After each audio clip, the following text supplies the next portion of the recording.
जाओ। Thank you sir. तो कल हम लोग सिंपल प्रेजेंट टेंस पढ़े थे। Yes sir. घर में जाके कुछ लिखे बनाए। Yes sir. तो चलिए आज हम लोग उसके एक स्टेप आगे बढ़ते हैं। Present continuous tense.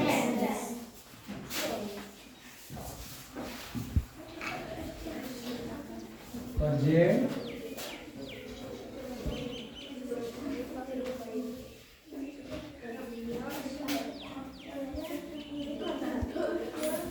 Present continuous tense.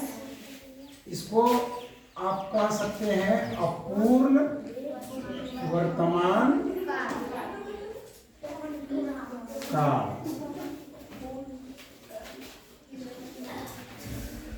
हम लोग इसको क्या बोल सकते हैं? अपूर्ण वर्तमान काल। तो जो हम लोग कल पढ़े थे कि जिस वाक्य अंत में ता है, ती है, ताहू रहता है, वो समान वर्तमान काल होता है। उसी प्रकार इसको पहचानने का एक तरीका है। वो तरीका क्या है कि जिस वाक्य में रहा हूं, रहे हैं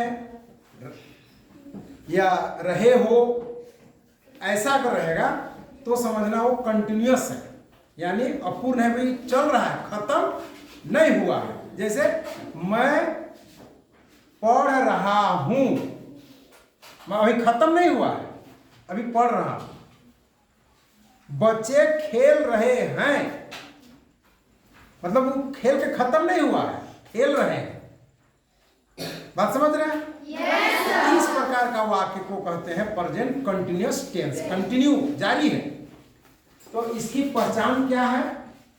वही जो बताए उसको यहाँ हम लिख रहे हैं। वाक्य के अंत में क्या रहेगा? रहा हूं, रहे हो या रहा हूं, रहे हैं, रही है, रहा है। इस प्रकार का मतलब रहा रहे रहेगा तो समझ आना वो प्रेजेंट कंटिन्यूअस टेंस है। इसको बनाने का क्या सूत्र है? ध्यान दो, इसमें भी वही सब्जेक्ट पहले, ठीक है ना? अब यहां पर इस फॉर्मूला को जरूर याद रखना, तब होगा। इज, एम, आर, ये सहायक क्रिया है। सब्जेक्ट के बाद ये लगेगा, इतना में से तीन में से कोई एक, और उसके बाद यहां वर्ब में आईएनजी लगेगा, फिर ऑब्जेक्ट लगेगा। यहां ध्यान दीजिए,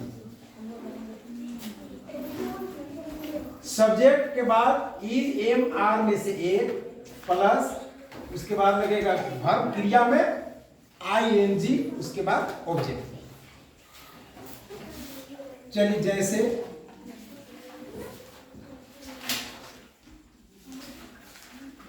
कि अगर कहते हैं कि राजू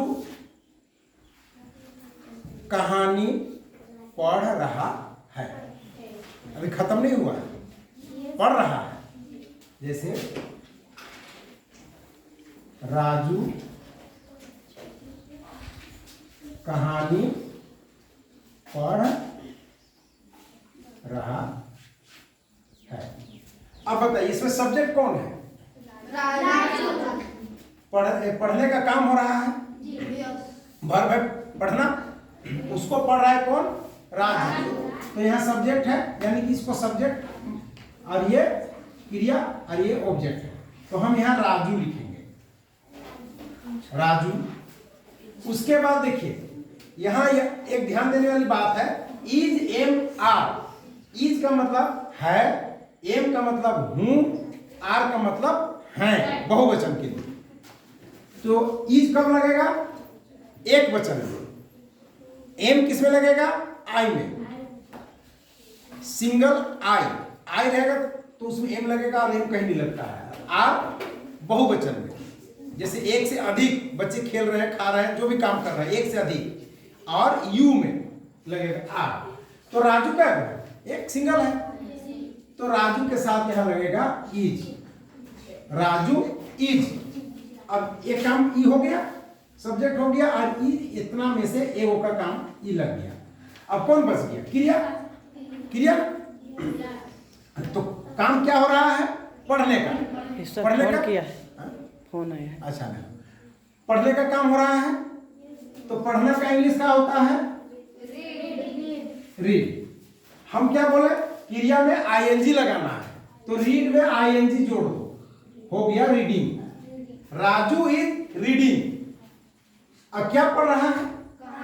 कहानी। तो कहानी को यहाँ लिख दो, story. Raju is reading story. अब इसको आप जैसे भी करें, कह सकते हैं कि मैं फल खा रहा हूं। एक और देख लीजिए, मैं फल खा रहा हूं। देखिए, रहा हूं आया, तो जहां रहा हूं आया तो समझ जाना कि इज एम आर वाला लगेगा, वर्ब में आईएनजी लगेगा। तो सब्जेक्ट मैं, कौन खा रहा है? मैं। तो मैं का हो गया आई। आई के साथ क्या लगेगा? हम बोले हैं एम, तो आई एम। आई एम हो गया। क्या काम हो रहा है? खाने का। तो ईट आईएनजी इसमें लगा देना है। ईटिंग, क्या खा रहे हैं? फल का अंग्रेजी होता है fruit. I am eating fruit. समझ में आ रहा है? Yes sir. हो जाएगा? Yes sir. नहीं हुआ तो फिर रिपीट करेंगे, लेकिन एकदम इसको याद करना जरूरी है। वाक्य को समझने के लिए कि भाई रहा रही है, तो subject plus is am are और वर्ब में आईएनजी लगाना है, तब ऑब्जेक्ट लिखना है। ठीक है? Yes sir. Thank you.